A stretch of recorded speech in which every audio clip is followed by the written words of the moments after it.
नमस्कार, माई नाइन के weekend special show company नामा में आपका बहुत बहुत स्वागत है। मैं हूं आपके साथ संदीप ग्रोवर। कंपनी नामा में हम आपको कॉर्पोरेट और स्टार्टअप जगत से जुड़ी बीते कारोबारी हफ्ते यानी सोमवार से शुक्रवार की तमाम बड़ी खबरों की जानकारी देते हैं। साथ ही हमारे खास सेगमेंट ऑन द रडार के जरिए विवादों से जुड़ी खबरों से भी आपको करवाते हैं रूबरू। तो शुरू करते हैं इस हफ्ते की खबरों का सफर कॉर्पोरेट से जुड़ी बड़ी सुर्खियों के साथ। अदानी समूह बीते हफ्ते कई खबरों के चलते सुर्खियों में रहा। 10 जून को खबर थी कि अदानी ग्रीन एनर्जी की ओर से श्रीलंका में $1 अरब से ज्यादा का निवेश किया जाएगा। ये निवेश 2 विंड प्रोजेक्ट्स लगाने पर किया जाएगा जिनकी कुल क्षमता 484 मेगावाट होगी। 10 जून को अदानी ग्रीन का शेयर करीब आधा फीसदी की बढ़त के साथ 1,871 रुपये 20 पैसे के स्तर पर बंद हुआ। 13 जून को खबर थी कि सीमेंट सेक्टर में अधिग्रहण के रास्ते विस्तार करने के लिए अदानी समूह ने $3 अरब की रकम निर्धारित कर रखी है। अधिग्रहण के लिए कंपनी पेन्ना cement, Saurashtra cement, Vadaraj cement और जयप्रकाश एसोसिएट्स के सीमेंट कारोबार पर विचार कर रही है। 13 जून को अदानी एंटरप्राइजेस का शेयर हल्की बढ़त के साथ और अंबुजा सीमेंट्स का शेयर करीब 0.25% की गिरावट के साथ 663 रुपये 80 पैसे के स्तर पर बंद हुआ था। 13 जून की शाम को खबर आई कि अंबुजा सीमेंट्स ने हैदराबाद की पेन्ना सीमेंट इंडस्ट्रीज में 100% हिस्सेदारी खरीदने का ऐलान किया है। यह सौदा 10,422 करोड़ रुपए की एंटरप्राइज वैल्यू पर होगा। अदानी ग्रुप ने सितंबर 2022 में सीमेंट कारोबार में एंट्री ली थी और तब से लेकर अब तक ये ग्रुप का तीसरा अधिग्रहण है। इस सौदे के बाद अदानी समूह के सीमेंट कारोबार की सालाना क्षमता बढ़कर 8.9 करोड़ टन हो जाएगी। 14 जून को अंबुजा सीमेंट्स का शेयर करीब 1.5% की मजबूती के साथ 673 रुपये 60 पैसे के स्तर पर बंद हुआ। साथ ही खबर यह भी थी कि गौतम अदानी ने समूह की फ्लैगशिप कंपनी अदानी एंटरप्राइजेस में अपनी हिस्सेदारी जून तिमाही में 1.32% से बढ़ाई है। यह हिस्सेदारी 2 चरणों में बढ़ाई गई है, जिसमें कैंपस ट्रेड एंड इन्वेस्टमेंट ने 0.42% और इमर्जिंग मार्केट इन्वेस्टमेंट DMCC ने 0.92% हिस्सेदारी खरीदी है। 14 जून को खबर आने से पहले अदानी एंटरप्राइजेस के शेयर में करीब 1.5% की बढ़त के साथ 3,269 रुपये के स्तर पर कारोबार की क्लोजिंग देखने को मिली। अगली खबर, अनिल अंबानी समूह की कंपनी रिलायंस इंफ्रास्ट्रक्चर की फॉरेन करेंसी कन्वर्टिबल बॉन्ड्स यानी FCCBs के जरिए $35 करोड़ जुटाने की योजना है। भारतीय करेंसी में इसकी वैल्यू 3,000 करोड़ रुपए बैठती है। इस रकम का इस्तेमाल अपने घरेलू कर्ज को चुकाने पर और इलेक्ट्रिक पावर जनरेशन जैसे नए कारोबार शुरू करने पर किया जाएगा।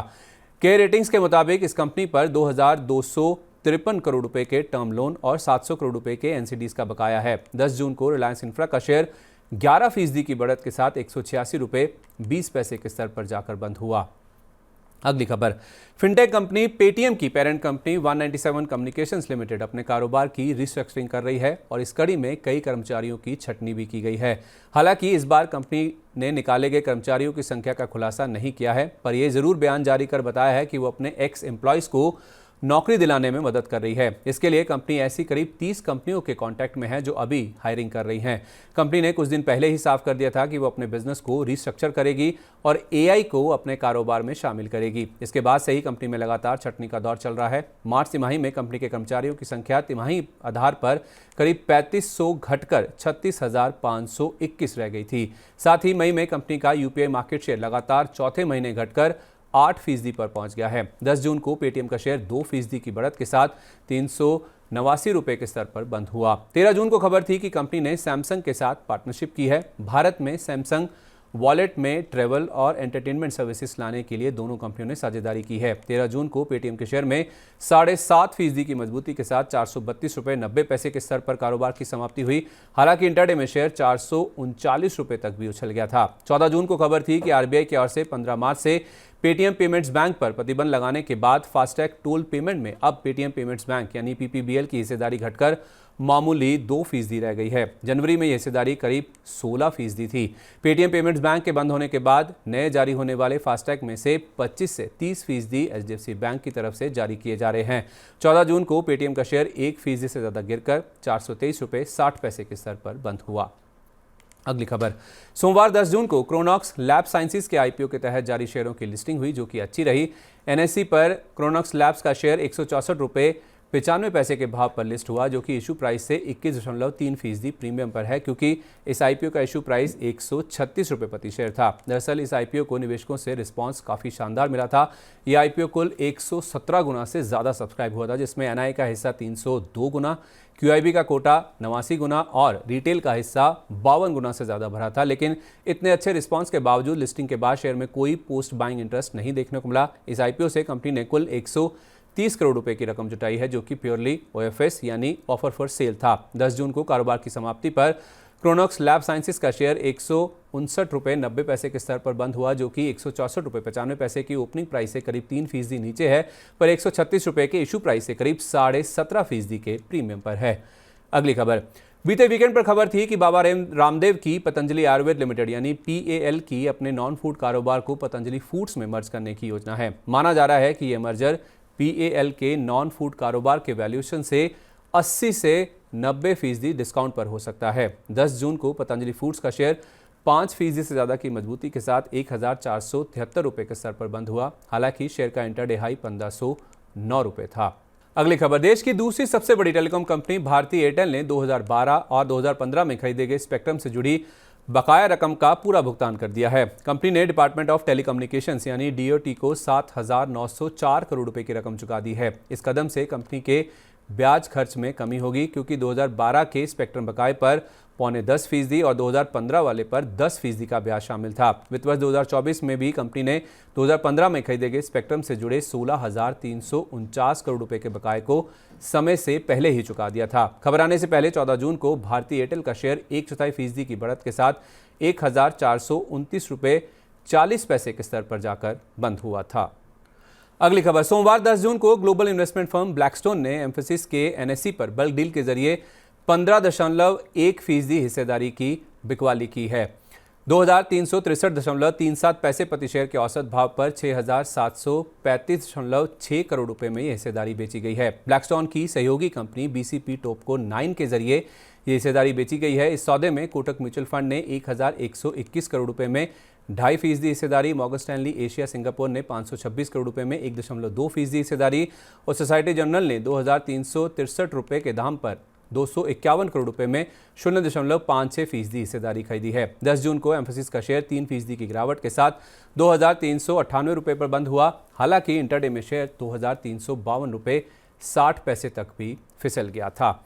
अगली खबर, देश की दूसरी सबसे बड़ी तेल मार्केटिंग कंपनी BPCL एक नई ऑयल रिफाइनरी स्थापित करने की योजना बना रही है और इसके लिए $6 अरब या करीब 50,000 करोड़ रुपए का निवेश किया जा सकता है। रिपोर्ट के मुताबिक BPCL की तरफ से रिफाइनरी के लिए आंध्र प्रदेश, उत्तर प्रदेश और गुजरात में जमीन देखी जा रही है। रिफाइनरी की सालाना क्षमता 1.2 करोड़ टन की होगी। फिलहाल BPCL की सालाना रिफाइनिंग क्षमता 3.6 करोड़ टन है। खबर के चलते 11 जून को BPCL के शेयर में करीब 0.25% की बढ़त के साथ 606 रुपये 80 पैसे पर कारोबार की समाप्ति हुई। 12 जून को खबर थी कि BPCL ने सफाई जारी कर कहा है कि कंपनी रिफाइनिंग क्षमता के विस्तार के लिए कई सारे विकल्पों पर विचार कर रही है, पर किसी औपचारिक प्रस्ताव पर अभी काम शुरू नहीं किया गया है। साथ ही खबर यह भी थी कि पेट्रोलियम मंत्री हरदीप सिंह पुरी ने बयान जारी कर कहा है कि BPCL के विनिवेश का फिलहाल कोई प्रस्ताव नहीं है। 12 जून को BPCL का शेयर 1% से ज़्यादा की बढ़त के साथ 613 रुपये 75 पैसे के स्तर पर बंद हुआ था। अगली खबर, मंगलवार 11 जून को इंडिगो में बड़ी ब्लॉक डील हुई। इस डील के जरिए प्रमोटर राहुल भाटिया की फैमिली एंटिटी इंटरग्लोब एंटरप्राइजेस ने कंपनी में करीब 2% हिस्सेदारी बेची है। कंपनी का IPO आने के बाद पहली बार राहुल भाटिया की ओर से कंपनी में हिस्सा बिक्री की गई है। ये हिस्सेदारी करीब 3,367 करोड़ रुपए की रकम में बेची गई है। इस शेयर बिक्री के बाद करीब 35.7% हिस्सेदारी के साथ राहुल भाटिया कंपनी में सबसे बड़े शेयर होल्डर बने रहेंगे। सौदे के बाद कंपनी ने बयान जारी कर कहा कि इस रकम का इस्तेमाल हॉस्पिटैलिटी और अन्य बिजनेसेस के विस्तार पर किया जाएगा। 11 जून को इंडिगो का शेयर करीब 4.25% की कमजोरी के साथ 4,374 रुपये के स्तर पर बंद हुआ।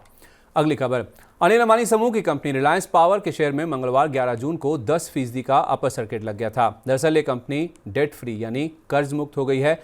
स्टैंडअलोन बेसिस पर कंपनी पर करीब 800 करोड़ रुपए का कर्ज बकाया था, जो कि चुका दिया गया है। दिसंबर 2023 से मार्च 2024 के दौरान रिलायंस पावर ने IDBI bank, ICICI bank, axis bank और DBS समेत कई बैंकों के साथ डेट सेटलमेंट एग्रीमेंट साइन किए हैं और इस तरह कंपनी ने बैंकों का पूरा बकाया चुका दिया है। एक्सपर्ट्स का मानना है कि कंपनी को एनर्जी पॉलिसी से भी फायदा मिला है, जिस पर मोदी 3.0 कैबिनेट का बड़ा फोकस है। 11 जून को रिलायंस पावर का शेयर 10% के ऊपरी सर्किट पर 28 रुपये 68 पैसे के स्तर पर बंद हुआ था। अगली खबर, मंगलवार 11 जून को आईआरबी इंफ्रा के करीब 41.2 करोड़ शेयरों या कुल 6.8% हिस्से की दो बड़ी ब्लॉक डील्स हुई। 64.40 रुपए के औसत भाव पर हुए इन सौदों की वैल्यू 2,656 करोड़ रुपए आंकी गई है। इस ब्लॉक डील के जरिए डच इंफ्रास्ट्रक्चर मेजर फेरोवियल की सहयोगी कंपनी सिंट्रा ने अपनी करीब 5% हिस्सेदारी बेची है। मार्च तिमाही के अंत तक सिंट्रा के पास कंपनी की 24.86% हिस्सेदारी थी। 11 जून को आईआरबी इंफ्रा का शेयर करीब 5.5% की गिरावट के साथ 66.44 के स्तर पर बंद हुआ। हालांकि इंटरडे में शेयर 63 रुपए तक भी फिसल गया था। अगली खबर, मामाअर्थ की पेरेंट कंपनी होनासा कंज्यूमर का शेयर इस हफ्ते दो खबरों के चलते फोकस में रहा। 11 जून को कंपनी के 66.2 लाख शेयरों या 2% हिस्से की बड़ी ब्लॉक डील हुई। 439 रुपए के औसत भाव पर हुए इस सौदे की वैल्यू 291 करोड़ रुपए आंकी गई है। इस ब्लॉक डील के जरिए फायरसाइड वेंचर्स और सोफिना वेंचर्स ने अपनी हिस्सेदारी बेची है। मार्च तिमाही के अंत तक फायरसाइड वेंचर्स इन्वेस्टमेंट फंड के पास 5.28% और सोफिना वेंचर्स के पास कंपनी की 6.16% हिस्सेदारी थी। 11 जून को मामाअर्थ का शेयर करीब 4.5% गिरकर 437 रुपए 50 पैसे पर बंद हुआ। हालांकि शेयर का इंटरडे लो 425 रुपए 85 पैसे था। 12 जून को खबर थी कि मामाअर्थ ने नेटवर्क विस्तार के लिए रिलायंस रिटेल के साथ पार्टनरशिप की है। करार के तहत कंपनी के उत्पाद 1000 से ज़्यादा स्मार्ट बाजार और स्मार्ट पॉइंट स्टोर्स में बिकेंगे। इससे कंपनी के उत्पाद ज़्यादा भारतीय खरीदारों तक पहुंच पाएंगे। 12 जून को मामाअर्थ का शेयर करीब 1% गिरकर 431 रुपए 55 पैसे के स्तर पर बंद हुआ था। अगली खबर, देश के सबसे बड़े बैंक एसबीआई के बोर्ड ने वित्त वर्ष 2025 में बॉन्ड्स के जरिए $3 अरब तक की रकम जुटाने को मंजूरी दे दी है। ये रकम एक या उससे ज़्यादा चरणों में जुटाई जाएगी। पब्लिक ऑफर या प्राइवेट प्लेसमेंट के जरिए जुटाई जाने वाली ये रकम डॉलर बॉन्ड्स या किसी अन्य दिग्गज विदेशी करेंसी में हो सकती है। हालांकि इस रकम के इस्तेमाल को लेकर जानकारी साझा नहीं की गई है। 11 जून को एसबीआई के शेयर में करीब ½ की बढ़त के साथ 835 रुपए 50 पैसे के स्तर पर कारोबार का अंत हुआ। अगली खबर, रियल एस्टेट कारोबार से जुड़ी कंपनी सोबा लिमिटेड के बोर्ड ने राइट्स इशू के जरिए पूंजी जुटाने को मंजूरी दे दी है। कंपनी का राइट्स इशू 28 जून से खुलकर 4 जुलाई को बंद होगा। इस इशू के जरिए 1651 रुपए प्रति शेयर के भाव पर करीब 1.25 करोड़ शेयर जारी किए जाएंगे, जिसके जरिए कंपनी 2000 करोड़ रुपए की रकम जुटाना चाहती है। शेयरधारकों को अपने 47 शेयरों के बदले में 6 राइट्स इशू शेयर जारी किए जाएंगे, जिसकी रिकॉर्ड डेट 19 जून तय की गई है। बुधवार 12 जून की क्लोजिंग से 20% डिस्काउंट पर प्राइसिंग के बावजूद 13 जून को सोबा लिमिटेड का शेयर 5% की मजबूती के साथ 2165 रुपए के स्तर पर बंद हुआ था। अगली खबर, गुरुवार 13 जून को एल&टी फाइनेंस के 8.82 करोड़ शेयरों या 3.5% हिस्से की बड़ी ब्लॉक डील हुई। इस सौदे की वैल्यू करीब 1504 करोड़ रुपए आंकी गई है। इस ब्लॉक डील में बीएनपी पारिबा फाइनेंशियल मार्केट्स और बेन कैपिटल ने 170 रुपए 60 पैसे प्रति शेयर के औसत भाव पर अपनी हिस्सेदारी बेची है। मॉर्गन स्टैनली एशिया ने इस ब्लॉक डील में 576 करोड़ के शेयर खरीदे हैं। वहीं एक्सिस और रेलिगेयर म्यूचुअल फंड ने 39 लाख शेयर 67 करोड़ रुपए में खरीदे हैं। इसके अलावा कंपनी के प्रमोटर एल&टी ने भी 1.25 करोड़ शेयरों या करीब ½ हिस्से की खरीदारी की है, जिस पर 213 करोड़ रुपए खर्च किए गए। इस सौदे के बाद एल&टी की कंपनी में हिस्सेदारी बढ़कर 66.4% हो गई है, जो मार्च 2024 के अंत तक 65.86% थी। 13 जून को एल&टी फाइनेंस का शेयर 3% के उछाल के साथ 175 रुपए 70 पैसे के स्तर पर बंद हुआ। अगली खबर, रियल एस्टेट कारोबार से जुड़ी कंपनी प्रेस्टीज एस्टेट्स अपने हॉस्पिटैलिटी कारोबार का आईपीओ लाने की योजना बना रही है। एक रिपोर्ट के मुताबिक इस आईपीओ के जरिए कंपनी की 2000 से 3000 करोड़ रुपए जुटाने की योजना है। इस आईपीओ के लिए कंपनी ने जेएम फाइनेंशियल, जेपी मॉर्गन और सीएलएसए को मर्चेंट बैंकर्स के रूप में नियुक्त कर लिया है, जिससे संकेत मिल रहे हैं कि यह आईपीओ जल्द लॉन्च हो सकता है। 13 जून को प्रेस्टीज एस्टेट्स के शेयर में 1.5% की मजबूती के साथ 1875 रुपए के स्तर पर क्लोजिंग देखने को मिली। हालांकि इंटरडे में शेयर ने 1910 रुपए की रिकॉर्ड ऊंचाई को भी छुआ था। अगली खबर, बुधवार 12 जून को काया लिमिटेड के करीब 1.1 लाख शेयरों या 0.85% इक्विटी का सौदा हुआ, जिसके बाद शेयर में 20% के ऊपरी सर्किट पर कारोबार की समाप्ति देखने को मिली। 12 जून की शाम को जारी हुए सौदे की डिटेल्स के मुताबिक सिंगुलैरिटी इक्विटी फंड 1 ने 320 रुपए 30 पैसे प्रति शेयर के भाव पर इस कंपनी के 1,10,524 शेयर खरीदे हैं। आपको बता दें कि सिंगुलैरिटी इक्विटी फंड 1 का प्रमोटर सिंगुलैरिटी वेंचर्स है, जो कि दिग्गज निवेशक मधु केला का फैमिली ऑफिस है। सिंगुलैरिटी वेंचर्स ने 2016 में कामकाज शुरू किया था। 13 जून को काया लिमिटेड के शेयर में लगातार दूसरे दिन 20% के ऊपरी सर्किट पर 390 रुपए 65 पैसे के स्तर पर कारोबार की क्लोजिंग देखने को मिली। अगली खबर, छोटी आईटी कंपनी सैक्सॉफ्ट ने ऑगमेंटो लैब्स नाम की डिजिटल इंजीनियरिंग कंपनी के 100% हिस्से के अधिग्रहण की घोषणा की है। दोनों कंपनियों के बीच 100 करोड़ रुपए की रकम में यह सौदा तय हुआ है। यह सौदा अगले 4 हफ्ते में पूरा होने की उम्मीद है। 2019 में स्थापित ऑगमेंटो लैब्स यूएस और इंडिया में अपने ग्राहकों को डिजिटल इंजीनियरिंग सर्विसेज मुहैया करवाती है और इस अधिग्रहण से सैक्सॉफ्ट की डिजिटल इंजीनियरिंग मार्केट में पकड़ और मजबूत होगी। 13 जून को सैक्सॉफ्ट का शेयर 12.5% की बढ़त के साथ 293 रुपये 40 पैसे के स्तर पर बंद हुआ। अगली खबर, देश की सबसे मूल्यवान कंपनी रिलायंस इंडस्ट्रीज की सब्सिडरी कंपनी जियो प्लेटफॉर्म्स को भारत में सैटेलाइट कम्युनिकेशन सर्विस शुरू करने के लिए Indian National Space Promotion and Authorisation Centre से हरी झंडी मिल गई है। जियो को ये मंजूरी एलन मस्क के स्टारलिंक और अमेजन के क्यूपर प्रोजेक्ट से पहले मिली है। जियो के अलावा भारतीय एंटरप्राइजेस के वनवेब को इस तरह की मंजूरी मिली है। सरकार से स्पेक्ट्रम मिलने के बाद जियो प्लेटफॉर्म देश में सैटेलाइट इंटरनेट सर्विस उपलब्ध कराएगी। 13 जून को जियो की पेरेंट कंपनी आरएल का शेयर मामूली बढ़त के साथ 2,927 रुपये 60 पैसे के स्तर पर बंद हुआ था। अगली खबर, देश की सबसे बड़ी बीमा कंपनी एलआईसी ने अब हेल्थ इंश्योरेंस सेगमेंट में उतरने की पूरी तैयारी कर ली है। कंपनी ने अपना पूरा प्लान इंश्योरेंस रेगुलेटर इरडा को सौंप भी दिया है। इसके लिए LIC private health insurance company का अधिग्रहण करने पर विचार कर रही है। खरीदारी या अधिग्रहण की बात करें तो एलआईसी की नज़र टॉप 5 कंपनियों पर है। इन टॉप 5 हेल्थ इंश्योरेंस कंपनियों में Niva Bupa health insurance, Aditya Birla health insurance, care health insurance, Manipal Cigna health insurance और star health and allied insurance के नाम शामिल है। एलआईसी जिस भी कंपनी को खरीदेगी वो देश की पहली सरकारी स्टैंडअलोन हेल्थ इंश्योरेंस कंपनी होगी। इस अधिग्रहण के लिए एलआईसी को इरडा और वित्त मंत्रालय से मंजूरी लेनी होगी क्योंकि एलआईसी सरकारी कंपनी है। दूसरी ओर एलआईसी में सरकार अपनी और हिस्सेदारी इस साल नहीं बेचेगी। हिस्सा बिक्री का अगला दौर वित्त वर्ष 2025-26 यानी अगले वित्त वर्ष में शुरू होने की संभावना है। एलआईसी में हिस्सेदारी बिक्री के अगले दौर को अंतिम रूप देने से पहले इस साल अन्य पीएसयूज और वित्तीय संस्थानों में हिस्सा बिक्री के साथ बाजार को परखा जाएगा। 14 जून को एलआईसी का शेयर करीब 6% की मजबूती के साथ 1,061 रुपये 85 पैसे के स्तर पर बंद हुआ था। अगली खबर, सुवेन फार्मा के बोर्ड ने सपाला ऑर्गेनिक्स की 100% हिस्सेदारी खरीदने को मंजूरी दे दी है। हैदराबाद बेस्ड इस कॉन्ट्रैक्ट रिसर्च डेवलपमेंट ऑर्गेनाइजेशन यानी सीडीएफओ कंपनी को खरीदने पर कंपनी 229.5 करोड़ रुपए की रकम खर्च करेगी। इस अधिग्रहण के बाद कंपनी के पास एडीसीज और ओलिगोस समेत कई डिफरेंशिएट टेक्नोलॉजी प्लेटफॉर्म्स होंगे और इनको आगे बढ़ाने के लिए कंपनी ऑर्गेनिकली और इनऑर्गेनिकली दोनों तरह से निवेश करेगी। 14 जून को सुवेन फार्मा का शेयर 8% से ज़्यादा की मजबूती के साथ 721 रुपये 75 पैसे के स्तर पर बंद हुआ था।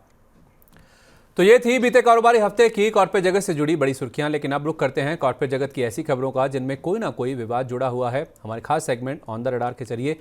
और बढ़ते हैं पहली खबर की तरफ। एनसीएलटी की इलाहाबाद बेंच ने देहरादून की कंपनी हिमालयन मिनरल वाटर के खिलाफ दिवालिया प्रक्रिया शुरू करने को मंजूरी दे दी है। ये प्रक्रिया जेएनके बैंक की अर्जी के चलते शुरू की गई है क्योंकि हिमालयन मिनरल वाटर यानी एचएमडब्ल्यू ने लील इलेक्ट्रिकल्स के लिए दी गई कॉर्पोरेट गारंटी पर डिफॉल्ट कर दिया है। जेएनके बैंक ने हिमालयन मिनरल वाटर के खिलाफ 50 करोड़ रुपए के डिफॉल्ट का दावा किया है। 2015 में state bank of Bikaner and Jaipur के कंसोर्टियम ने लील इलेक्ट्रिकल्स को 2 हिस्सों में कुल 50 करोड़ रुपए का लोन दिया था। 2017 में इस रकम को बढ़ाकर 70 करोड़ रुपए कर दिया गया था और हिमालयन मिनरल वाटर्स ने इन दोनों लोन के लिए गारंटी दी थी। 10 जून को जेएनके बैंक का शेयर करीब 0.25% की मजबूती के साथ 121 रुपये 92 पैसे के स्तर पर बंद हुआ था।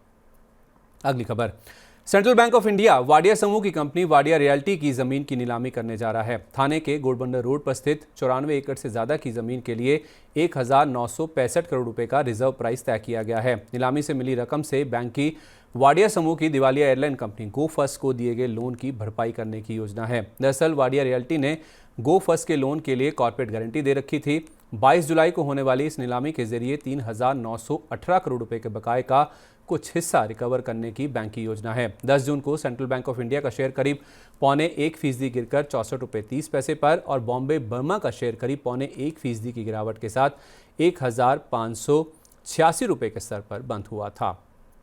अगली खबर, फूड रेगुलेटर एफएसएसएआई ने अपनी जांच में तेलंगाना में स्थित जोमैटो की सब्सिडरी ब्लिंकिट के वेयरहाउस में फूड सेफ्टी से जुड़े उल्लंघन पाए हैं। इस जांच में अनहाइजीनिक कंडीशंस के अलावा फूड हैंडलर्स में सेफ्टी मेजर से जुड़ी खामियां पाई गई हैं। जांच के दौरान टेस्टिंग के लिए फूड के सैंपल इकट्ठे किए गए हैं और इसी जांच के आधार पर आगे की कार्रवाई तय की जाएगी। 10 जून को जोमैटो का शेयर करीब 1% गिरकर 182 रुपये के स्तर पर बंद हुआ था। 11 जून की शाम को खबर थी कि जोमैटो की ओर से अपनी क्विक कॉमर्स यूनिट ब्लिंकिट में 300 करोड़ रुपए का फ्रेश निवेश किया जाएगा। इसमें से 100 करोड़ रुपए का निवेश जोमैटो एंटरटेनमेंट में किया जाएगा, जो कंपनी के लाइव इवेंट्स और टिकटिंग बिजनेस को संभालती है। अगस्त 2022 में 4,477 करोड़ रुपए में अधिग्रहण के बाद से जोमैटो की ओर से ब्लिंकिट में अब तक करीब 2,300 करोड़ रुपए का निवेश किया जा चुका है। 12 जून को जोमैटो का शेयर 2% से ज्यादा गिरकर 180 रुपए के स्तर पर बंद हुआ। अगली खबर, आईसीआईसीआई सिक्योरिटीज की डीलिस्टिंग से जुड़े विवाद का मामला दिन ब दिन पेचीदा होता जा रहा है। दरअसल अब इस मामले में क्वांटम म्यूचुअल फंड ने आईसीआईसीआई सिक्योरिटीज के खिलाफ एनसीएलटी का दरवाजा खटखटाया है। इससे पहले कंपनी के 100 माइनॉरिटी शेयर होल्डर्स ने भी आईसीआईसीआई सिक्योरिटीज के खिलाफ मुकदमा दाखिल किया था। क्वांटम म्यूचुअल फंड ने मार्च 2024 में शेयर होल्डर्स की बैठक में आईसीआईसीआई बैंक और आईसीआईसीआई सिक्योरिटीज के प्रस्तावित मर्जर के खिलाफ वोटिंग की थी। फंड हाउस का मानना है कि मर्जर से फंड के यूनिट होल्डर्स को नुकसान होगा। फंड हाउस के पास quantum mutual fund, long term equity value fund और quantum ELSS tax saver fund के जरिए आईसीआईसीआई बैंक और आईसीआईसीआई सिक्योरिटीज में हिस्सेदारी है। फंड हाउस का मानना है कि इस मर्जर से उसके यूनिट होल्डर्स को कम से कम 6 करोड़ 8 लाख रुपए का नुकसान होगा। 10 जून को आईसीआईसीआई सिक्योरिटीज का शेयर करीब 1/4% की बढ़त के साथ 719 रुपये 95 पैसे पर और आईसीआईसीआई बैंक का शेयर करीब 1/4% गिरकर 1,119 रुपये 80 पैसे के स्तर पर बंद हुआ। अगली खबर, बीते वीकेंड पर लो कॉस्ट एयरलाइन स्पाइसजेट ने एनसीएलटी को सूचना दी है कि कंपनी ने अपने एक वेंडर रेमैक टेक्नोलॉजीज के साथ चल रहे विवाद को सुलझा लिया है। 2.7 करोड़ रुपए का भुगतान ना किए जाने के चलते रेमैक टेक्नोलॉजीज ने नवंबर 2023 में कंपनी के खिलाफ दिवालिया प्रक्रिया शुरू करने की अर्जी दाखिल की थी। इस विवाद के सुलझने के बाद दोनों कंपनियों के वकीलों ने दिवालिया प्रक्रिया से जुड़ी अर्जी को हटाने के लिए मंजूरी की मांग की है। एनसीएलटी ने रेमैक टेक्नोलॉजीज से दिवालिया प्रक्रिया से जुड़ी अर्जी को हटाने के लिए समय दिया है और इस मामले को अगस्त तक के लिए टाल दिया है। 10 जून को स्पाइसजेट के शेयर में आधा फीसदी की बढ़त के साथ 56 रुपये 24 पैसे पर कारोबार का अंत देखने को मिला। अगली खबर, बीते शनिवार यानी 8 जून को सुज़लॉन एनर्जी के इंडिपेंडेंट डायरेक्टर मार्क देसेडियलर ने अपने पद से इस्तीफा दे दिया है। गौरतलब है कि उन्होंने कॉर्पोरेट गवर्नेंस और ट्रांसपेरेंसी यानी पारदर्शिता से जुड़े विवादों का हवाला देते हुए अपना इस्तीफा दिया है। मार्क ने 2016 में कंपनी को ज्वाइन किया था और अपने रेजिग्नेशन लेटर में उन्होंने कहा कि वो बीते 18 महीने में कंपनी के ऑपरेशनल और वित्तीय प्रदर्शन से संतुष्ट हैं, पर उन्होंने कॉर्पोरेट गवर्नेंस और पारदर्शिता को लेकर दिक्कतें जाहिर की हैं। कई स्थितियों में कंपनी के कॉर्पोरेट गवर्नेंस स्टैंडर्ड्स उनकी उम्मीद के मुताबिक नहीं रहे हैं। इस खबर के चलते सोमवार 10 जून को सुज़लॉन एनर्जी का शेयर 5% की गिरावट लेकर 47 रुपये 40 पैसे के स्तर पर बंद हुआ। अगली खबर, सेंट्रल ब्यूरो ऑफ इन्वेस्टिगेशन यानी सीबीआई ने मंगलवार 11 जून को पीएनसी इंफ्रा के कॉर्पोरेट ऑफिस के साथ साथ कंपनी के एमडी और फुल टाइम डायरेक्टर के घर पर छापेमारी की।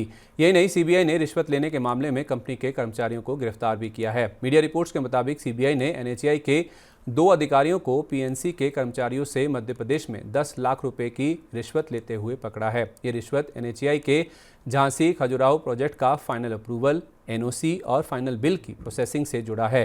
11 जून को पीएनसी इंफ्रा के शेयर में 8% की गिरावट के साथ 479 रुपये 50 पैसे के स्तर पर कारोबार की क्लोजिंग देखने को मिली। अगली खबर, एनसीएलटी यानी एनक्लैट की ओर से आईसीआईसीआई बैंक को नोटिस जारी किया गया है। ये नोटिस जयप्रकाश एसोसिएट्स की ओर से दी गई अर्जी के चलते भेजा गया है। इस नोटिस में एनक्लैट ने आईसीआईसीआई बैंक को जयप्रकाश एसोसिएट्स की ओर से जमा किए गए वन टाइम सेटलमेंट प्रस्ताव यानी ओटीएस पर विचार करने के लिए कहा है। 24 जून को इस मामले में एनक्लैट में अगली सुनवाई होने वाली है और उससे पहले इस प्रस्ताव पर विचार करने के लिए कहा जा रहा है।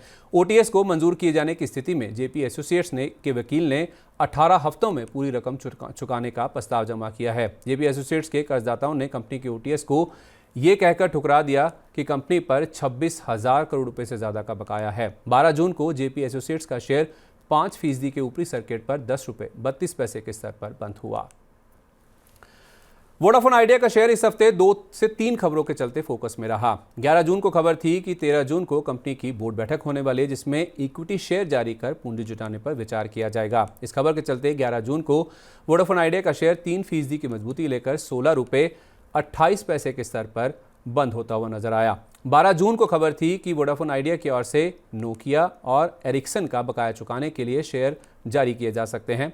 12 जून को वोडाफोन आइडिया का शेयर करीब 1.25% के उछाल के साथ 16 रुपये 45 पैसे के स्तर पर बंद हुआ।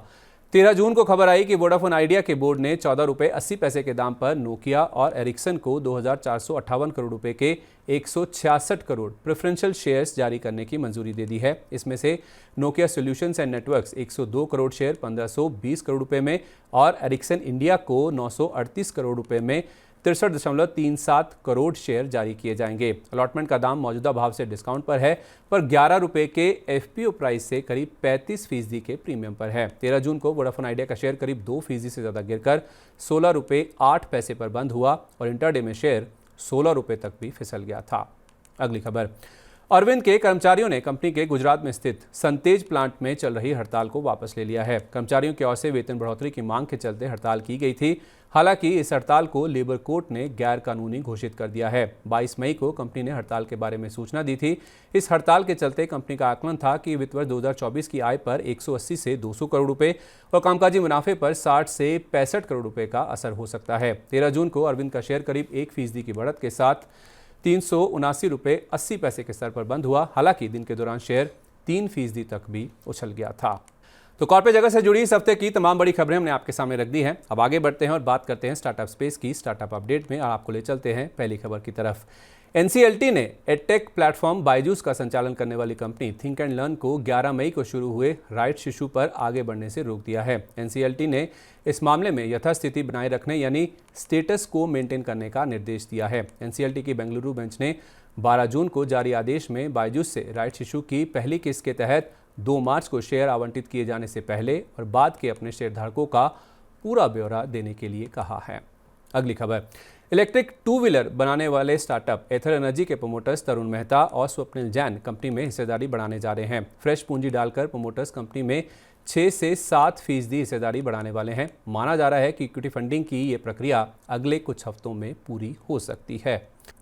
अगली खबर, ओला इलेक्ट्रिक को आईपीओ लॉन्च करने के लिए मार्केट रेगुलेटर सेबी से मंजूरी मिल गई है। इस आईपीओ के जरिए कंपनी की फ्रेश इशू के जरिए 5,500 करोड़ रुपए जुटाने की योजना है। वहीं ओएफएस के जरिए कंपनी के मौजूदा निवेशक 1,750 करोड़ रुपए के शेयर बेचेंगे। इस तरह कंपनी की आईपीओ के जरिए कुल 7,250 करोड़ रुपए जुटाने की योजना है। किसी इलेक्ट्रिक 2 व्हीलर बनाने वाली कंपनी की ओर से यह देश का पहला आईपीओ होगा जो 1 महीने में आ सकता है। तो इसी के साथ कंपनी नामा के आज के एपिसोड में बस इतना ही। इस हफ्ते का शो आपको कैसा लगा, नीचे कमेंट बॉक्स में अपनी राय हमारे साथ जरूर शेयर करें। तो अगले शनिवार की शाम को आपसे फिर मुलाकात होगी इसी समय नई खबरों के साथ। तब तक आप देखते रहिए मनी 9। नमस्कार, शुभ रात्रि।